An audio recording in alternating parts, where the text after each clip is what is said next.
Welcome to Beyond the Chutes, is presented by ParaSight Systems. I'm your host, Doug Simcox, and got to tell you, I've been traveling. Lots of new projects going on. We're continuing to interview. We are continuing to edit and put out new shows. But I got to thinking, as I'm traveling and can't always get shows turned out every Tuesday, and that's what we've been trying to do, is every Tuesday we put out a new episode. We're going to introduce a new program. It's called Throwback Thursday. We want to go back and play some of the classics. It's almost like I'm a DJ from the 1970s, and I got some classic vinyl I'd like you to hear.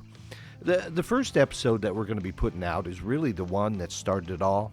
It is Miss Betty Johnson out of New York State, and she's the one that put together to the New York Rodeo Museum Facebook group page. And I say it started all because it was a big impetus. It was the big push that I needed to start Beyond the Chutes. This came out April of 2023, our episode number 3, so very near the beginning. We're gonna do our best to release a classic every Thursday. We're gonna call it BTC's Classics Throwback Thursday. We hope that you enjoy this episode with Miss Betty Johnson. Welcome. My name is Doug Simcox, and this is Beyond the Chutes. New York has been a part of rodeo for more than 60 years. Today we are talking with Betty Johnson from Savannah, New York. Betty created the Facebook page, the New York State Rodeo Museum. She also helped create the Empire Barrel Racing Association, and later she helped create the IRA, the Empire Rodeo Association. She shares her reason for starting the Facebook page and her vision of a rodeo museum somewhere in upstate New York. She also tells us how she got started in rodeo, how her wedding ceremony was performed, and her experience in the Delaware County 4-H Club. I hope that you enjoy. Eddie, what I want to talk about today is this great Facebook page that you started that's called the New York State Rodeo Museum. It's absolutely wonderful. Tell me how you came up with the idea to start this group. Well, I really didn't have the idea to have it Facebook. My idea was I wanted to start a building for a rodeo so we could put all this stuff in it and keep it forever. And I somehow started this page, and Cindy Cameron was the first one to post on the page. She posted Hub Hubble's picture, and she helped me because I'm not very smart when it comes to computers. And she helped me, and I was able to get his picture up at the top. So I've been changing the pictures ever since. And Cindy's been my right arm with this page. And this page is just, without the people on the page, it would be nothing. Mm-hmm. And what a great assembly of people you have. What did I see? 1,181 members right now? Yes, and it's still growing. And the stories and the pictures and the comments, everything that's being put up on here, I have to tell you, it inspired me to start this podcast. Well, I'm glad. I'm really glad. And what makes me the happiest is that everybody else is happy. That's a great perspective. I love that. Yeah. People like to share. There's great stories out there, and gosh, the pictures they're putting up and the experiences that they're talking about. You are really collecting a lot of very valuable information. Well, the best people on earth are the cattle people and the rodeo people. I would agree with that. Salt of the earth, they say. I would agree with that. Yeah. Yep. I used to show cattle, and they help me just like the rodeo people help each other. Yeah. You can always count on them. So what's your vision? Where are you headed with this, Betty, with this page? Well, I would still like to find a group to get interested and get a building with a rodeo museum in it. Dickie Barrett mentioned that if we hit a building, he would put his dad's bucking car in it, and it's also the clown barrel. Wouldn't that be awesome? Absolutely. So old man Barrett's car, right? And and Yeah. and Dickie played Ma back in the day. Well, Dickie played now out most of the time, and he'd get out there, and he had big boobs, and he'd strut around, and oh, we just loved him. Dusty was Dickie's nephew. Oh, okay. Okay. Yeah. And Dusty, of course, was a saddle bronc rider. Yeah. And I got to know him through rodeo that way. So yeah, what a great family. And Linda Tinker and all of the connection there. What a great, and Skeet Barrett, of course. Skeet, yes, don't forget Skeet. Don't forget Skeet. And I She's see, a champion barrel racer. She's come a long ways. absolutely, and I see that she's got a barrel racing clinic coming up in Attica in June. Yeah, she's. We did barrel racing down here in Savannah on the Potato Fest field for about 12 years. And Skeet come to. Well, first off, I'll tell you, Skeet come to me at one of rodeo. She used to take pictures, and she came to me and wanted to know if I thought she could barrel race. Well, I put her on my horse. We put up garbage barrels, and I worked with her and got her started slow. Then Bob and I found a horse for her that he was a barrel horse. He wasn't no really great barrel horse, but he was a good learning horse, and Dickie could rope off from him. And she just went on and on. She did Lynn McKinsey clinics, and she just learned and learned. And while we were doing the barrel races down here to Savannah, she come up to me and she says, "Betty, do you think I can do a clinic?" And I said, "When do you want to do it?"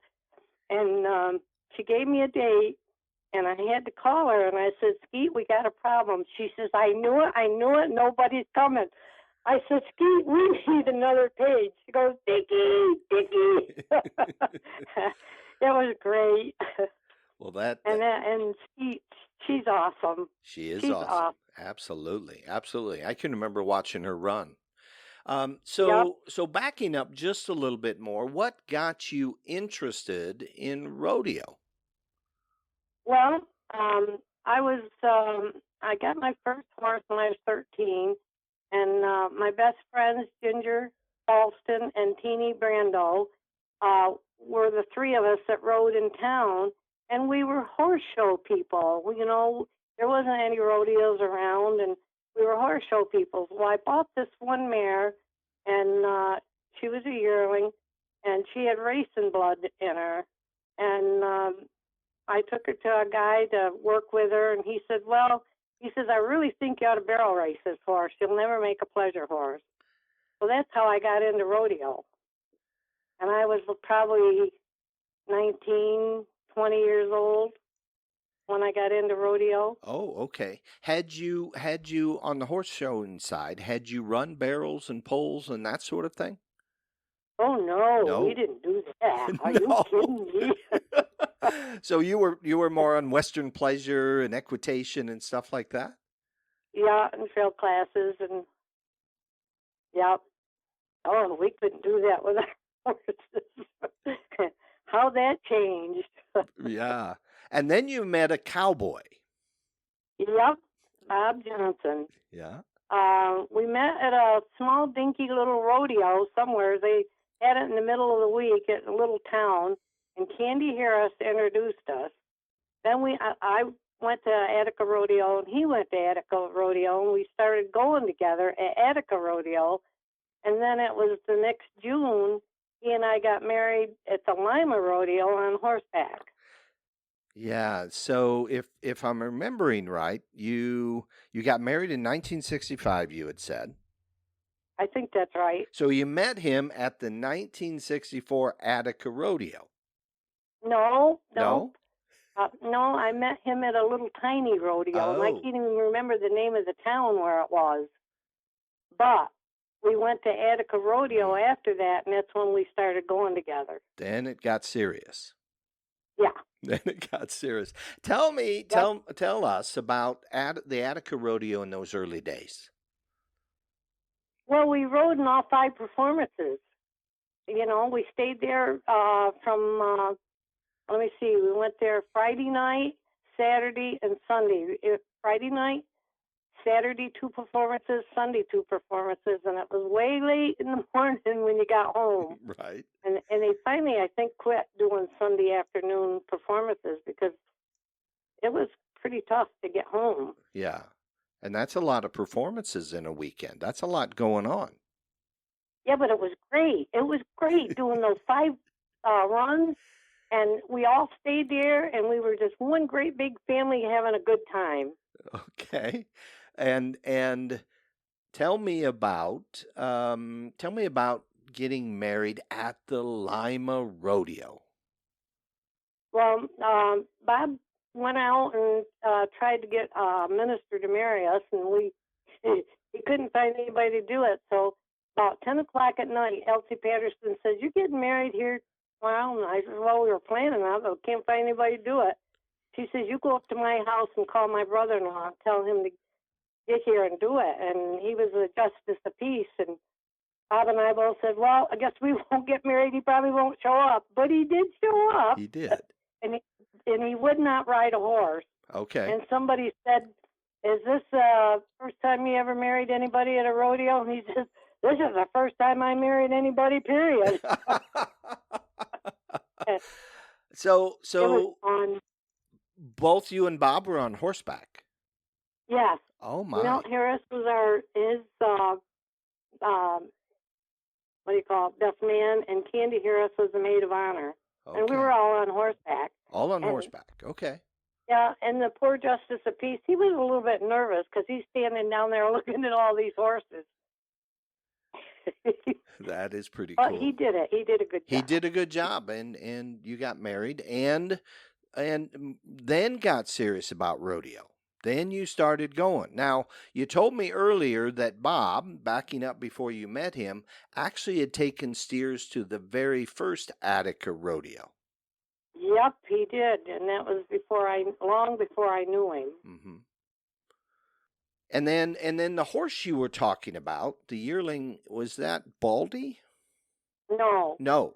Baldy was actually Baldy had points in cutting when we got him. We bought him from Gene Harper. We sold 2 horses for $500 and bought Baldy for $1,000, and that was a lot of money back then. That would be. And Baldy, he was just a super big done, stout horse, and he was tough to run barrels because it was hard to stay with him. And Bob did a lot of hazing with him, and he'd come out of that chute so strong that he'd pull their hand right off the steering, off the saddle horn. And Ward Mitchell and Darrell Lane used him a lot for hazing. He was a good horse. He was a good horse, and you ran barrels on him, right? Yeah, I tried to. Like I say, he did good on barrels, but he was so strong it was hard to run him. Okay. You know, it's hard to stay with him. Yeah. You get behind him, and that's not good when you get behind a horse in barrel racing. You need to be up ahead of them, really. Yeah, for sure. So barrel racing, you helped start the Empire Barrel Racing Association, the EBRA. Is that correct? Yes. We used to go to horse shows and stuff and barrel race, and you never knew what you were going to have for a barrel. They might have a pole, they might have pylons. You just never know. Or a little dinky barrel that you could hardly see. And we kept saying we need an association so we can have the regular barrels.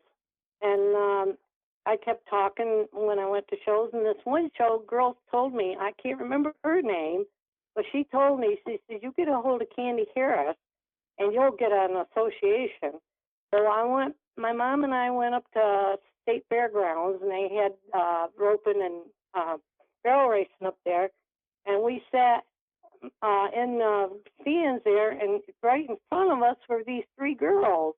Come to find out, it was Candy Harris, Judy Sawyer, and Gloria Douglas. And I walked up to Candy, and I says, "Are you Candy Harris?" You should have seen the look on her face when she said, "Yeah, well, that started it." Candy and I got the EBRA, and we got the rules, and that's history. Wow. And do you remember when that was, approximately, Betty? When you started that? That was probably a year after.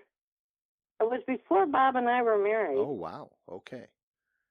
So it must have been probably 1964, maybe. Okay. Okay. I'm And not good on dates. well, I could never remember dates. that's you're doing great. Absolutely. And then you also start a newsletter for the Empire Rodeo Association. We'll back up a little bit here. Okay. The Okay. ERA Yeah. got started at our first EBRA banquet.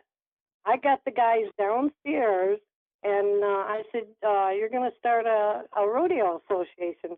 They says, "Well, we'll talk about it." And I said, "No, you're going to get your president and the rest of the people and get your association started." So they did, and when they got to the secretary, I gave him Gene Redding it was. I gave him the paperwork that I had written down, and I went upstairs. And I should have stayed downstairs because the girls were not happy with me because all their husbands were downstairs talking about rodeo. They wanted to dance. But they got over it. They got over it. So that's how ERA started. So you are responsible then, just to be clear, for starting the Empire Barrel Racing Association. That ran so well, they said we need to now start the Empire Rodeo Association. Right. I figured they needed one. Yeah. Well, you need one for your rules, so you got the same. So you know when you go to this rodeo, that's what it's going to be. Exactly. Yes. You know, you weren't going to be running around a dumb pole for a barrel race. Right. Right. And what did having the association and the rules? How did the organization? How did a rodeo change, or how did a barrel racing event change when the EBRA came in and ran it? Well, mostly, like I said, we had the rules that they had to use the barrels, and then eventually, I think if they could, we put how far from the fence they should be, and this kind of stuff like that. For sure. And then you had a secretary and timers and all that sort of thing. Yeah, well, the secretary was the rodeo, but in the association, we had Candy Harris was our first president. Oh, okay, okay. And she's unfortunately, her and Milt are not with us anymore. And that's another thing. I'd like to mention, I tried to start a cowboy cowgirl heaven. And Doug, somehow people can't get on it. Somehow I don't know. I just don't know what to do to get that going. It should be going. Okay. And my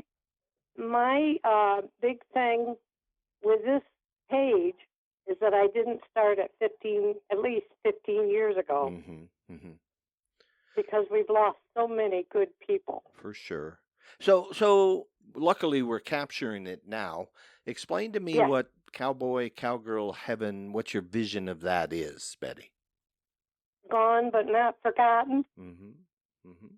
And I don't know. I got it, but people can't. I got it on there, but people can't get in. I wanted it to be something big on that page. I wanted, to people to post about.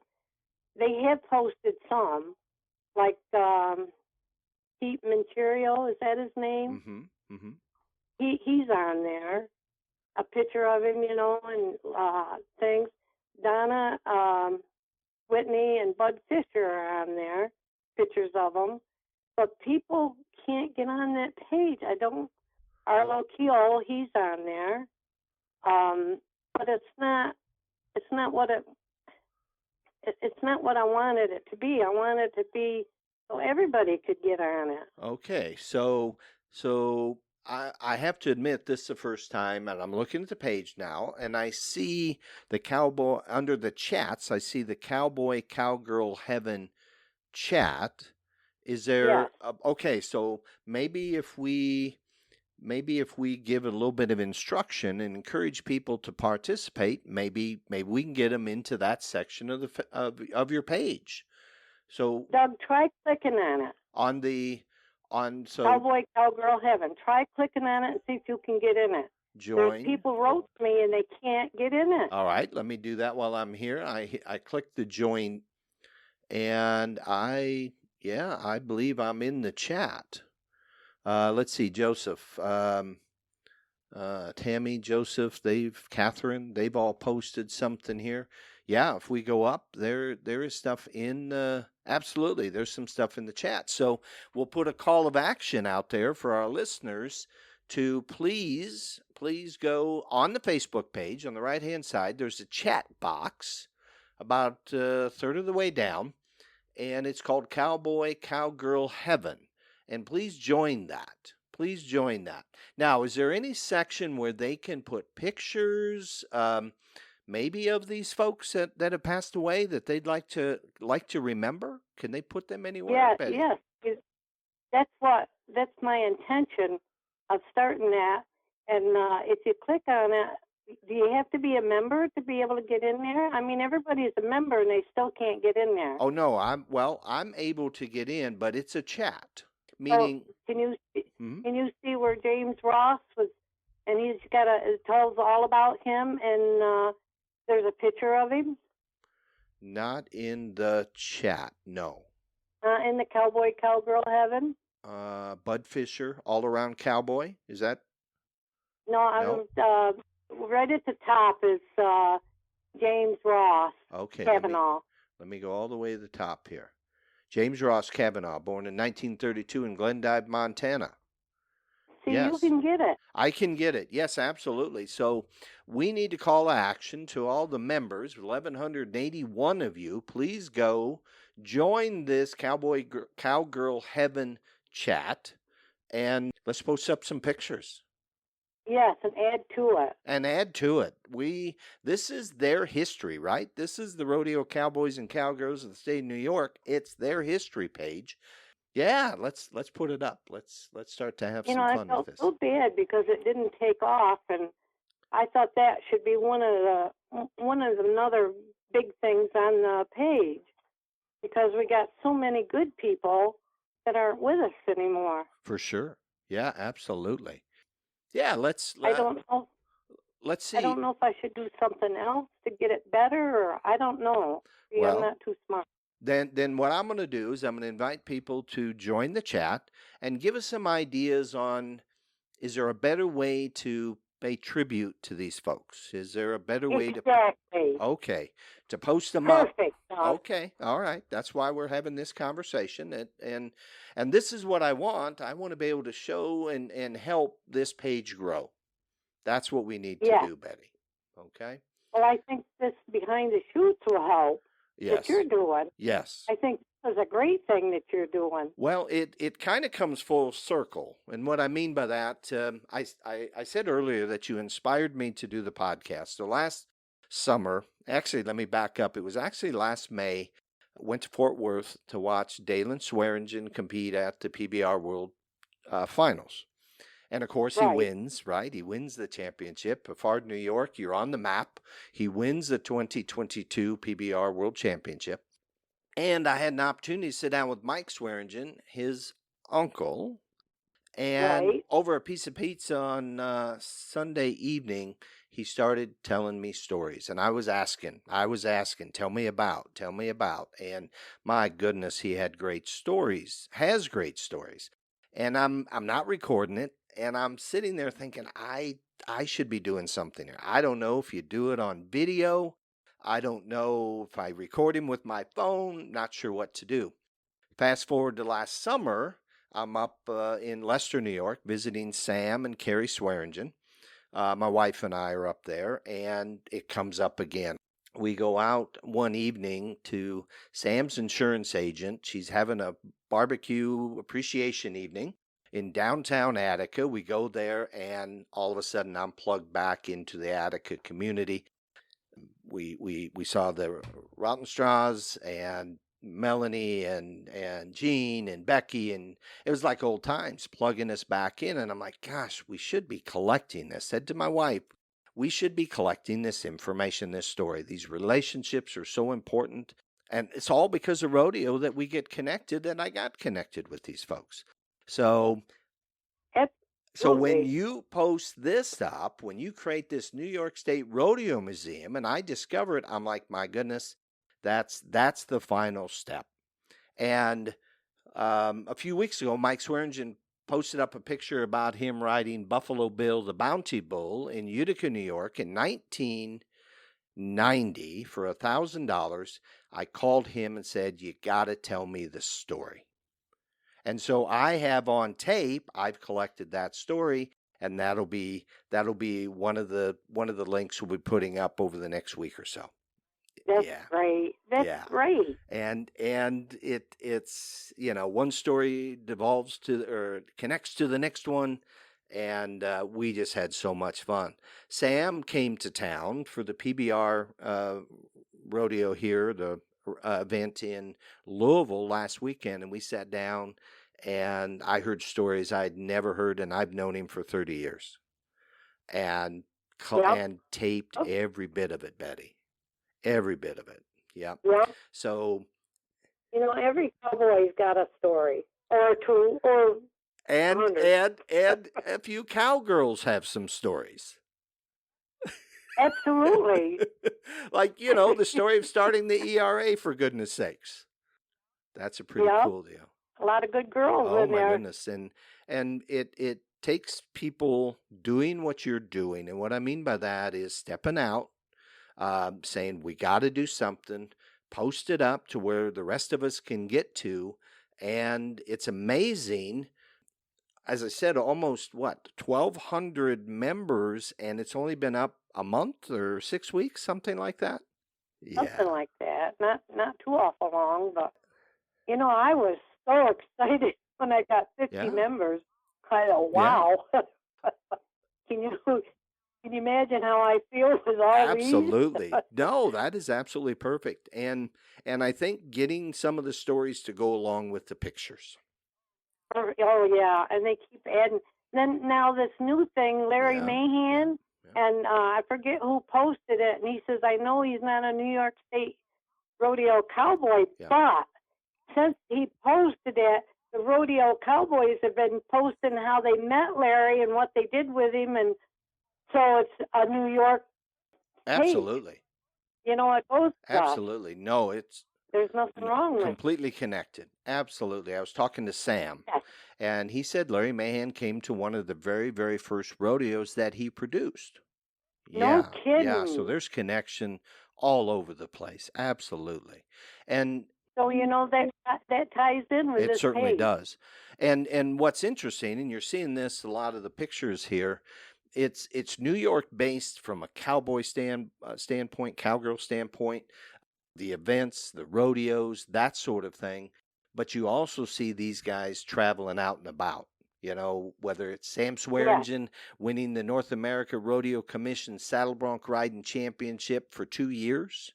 And I just learned when he was here and we recorded it, there were 100 saddle bronc riders in that event that he competed in. Wow. And for him to win it, that is just amazing. So there's stories. The Phillips family, of course, right? Kenny Phillips in 1985 wins the IPRA Bareback Bronc Riding Championship.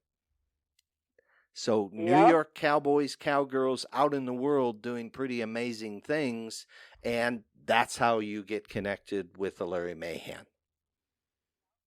Yep. Like I tell people, I don't care if the cowboy went over to Europe and rode New York State cowboy. He still belongs on this page because he's still from New York. Absolutely. No, that you are exactly right. So I'm excited for what you're doing, and I think we can put something together here that'll help record some history on tape. I hope so. I think you're doing a great thing, Doug. A great addition to this page. And see, it's you and everybody else that's making this page. Yes.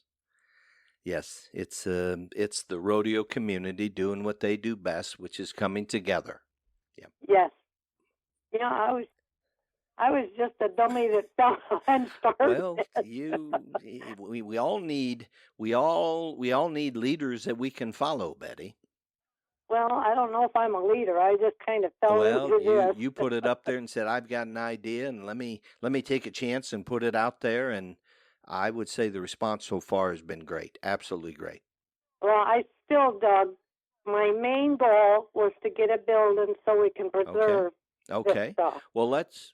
Yeah. And, this Facebook, how long will it last, But if you got it in a building, it'll last forever. That's right.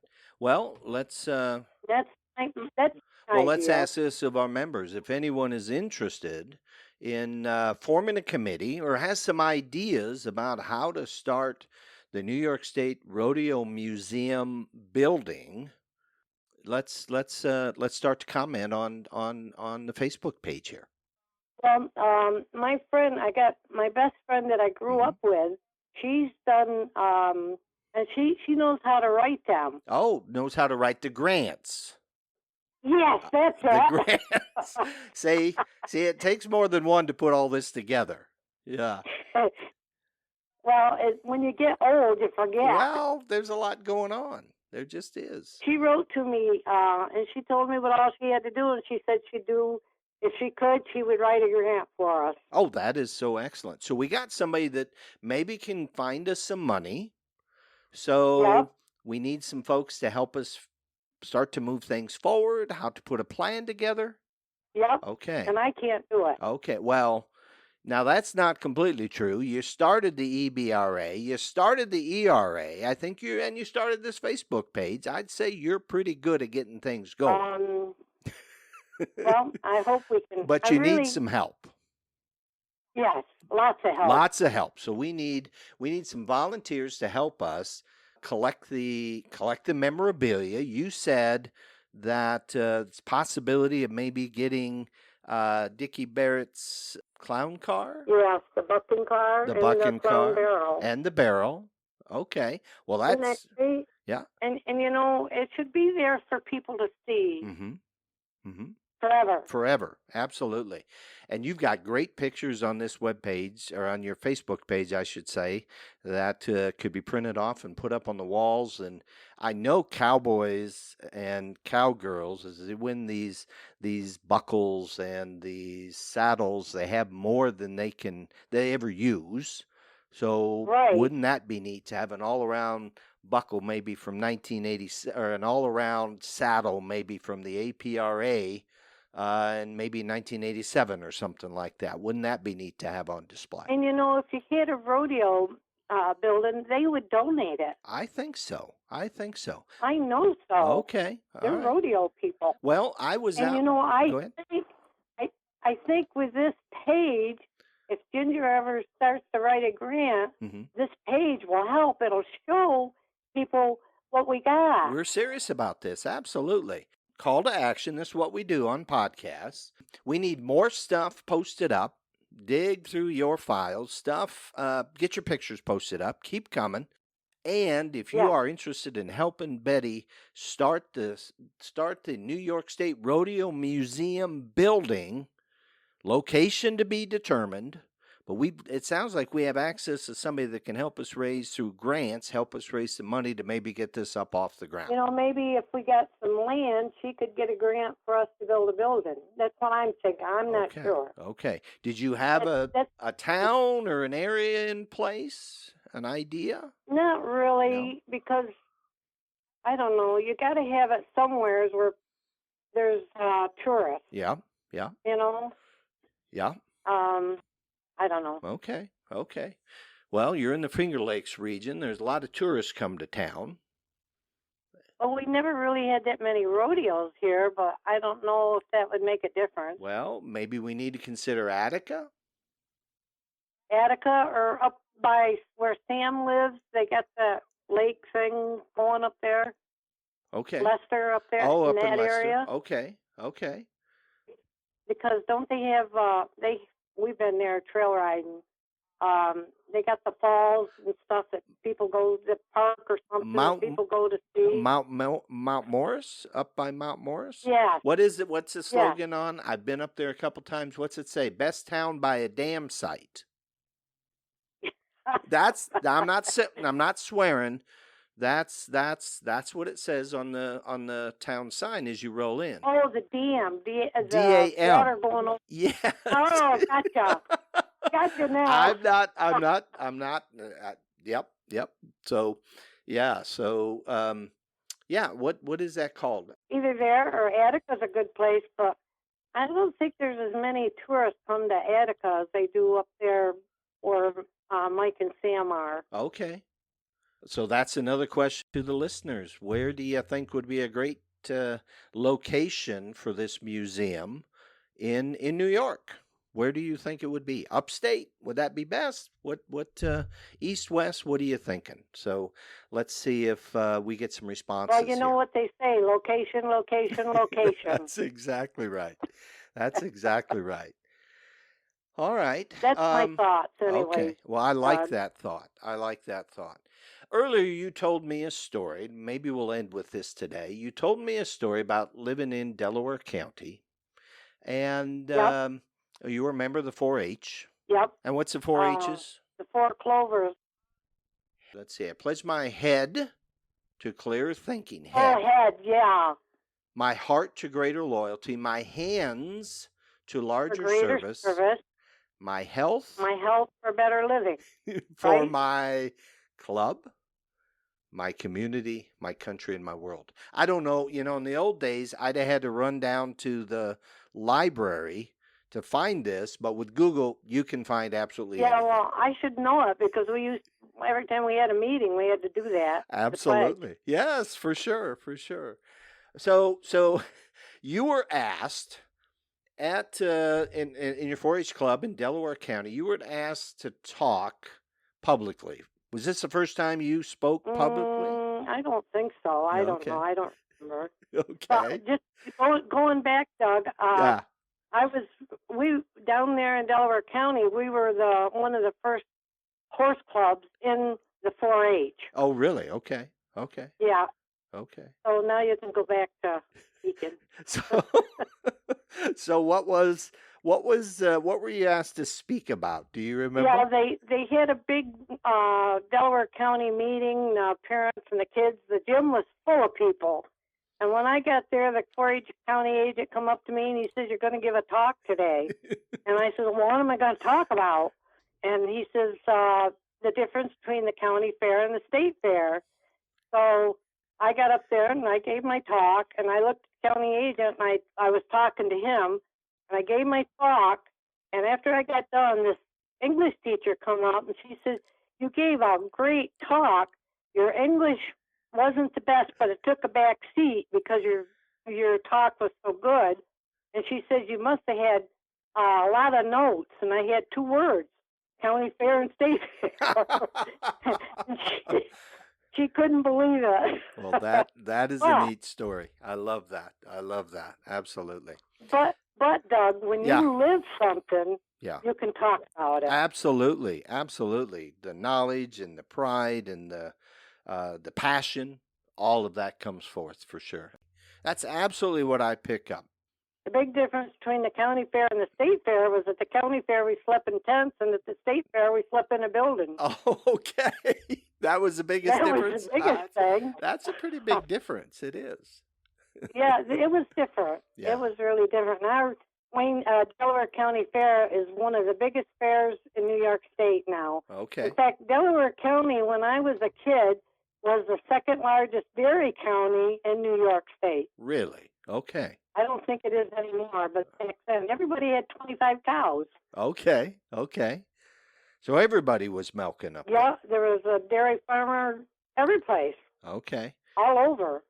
And I learned a lot from the dairy farmers about how to take care and ride a horse. Is that right? They had horses, and they told me how to feed them. And when I got my first pony, it was up to Campbell's.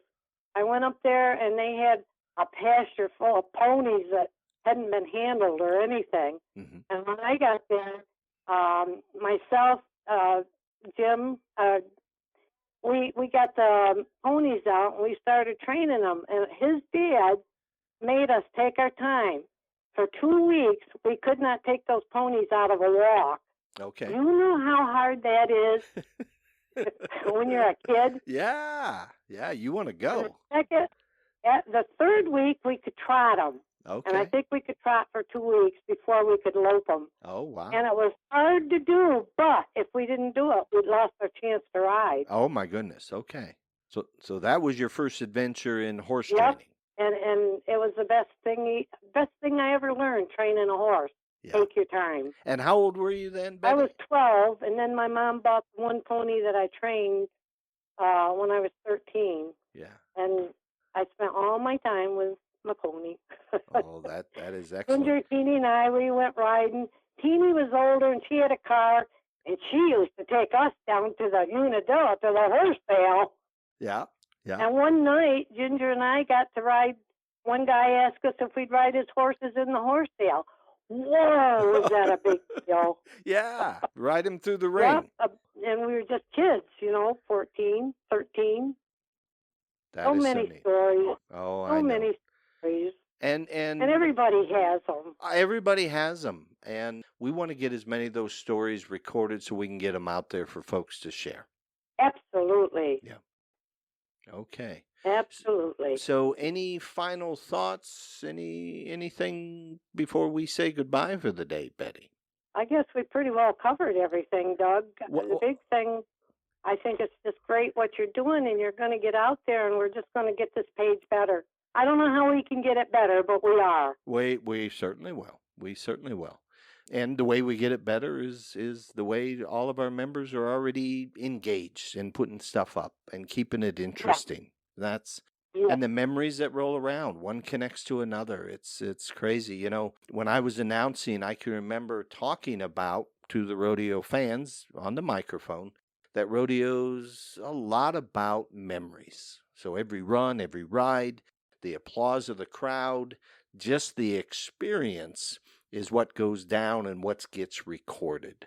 And, a lot of the stories I hear, the vast majority aren't even on a ride, meaning not during a barrel run, more the adventure of getting there, getting home, the adventure of travel, of training the animals and building the skills within them and ourselves. There is a lot that goes into it before you get to show up and make that run. Well, like the one cowboy, I guess they were in a hotel room. He jumps on the bed and he hit the ceiling with his head. Yeah. I don't know where that was, but I laughed when I read it. Absolutely. And you hear stories of cowboys with not a lot of money renting one room, splitting the $40 night between 6 cowboys, right? And they all, so that's part of the adventure. That's part of the memory, that experience of rodeo.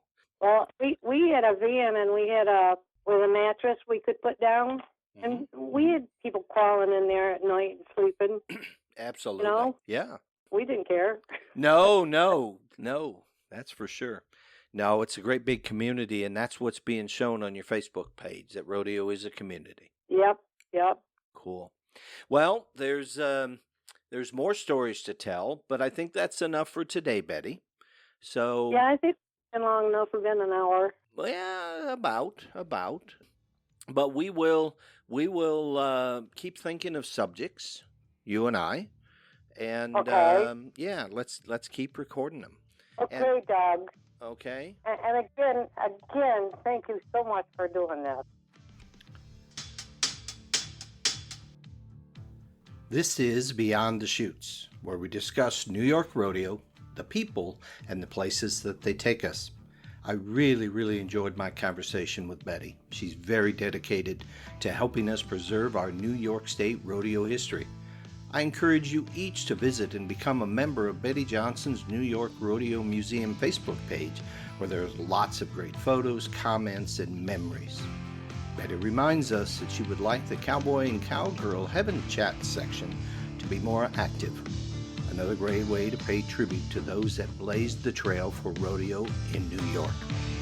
Until next time, this is Doug Simcox. Thank you for listening.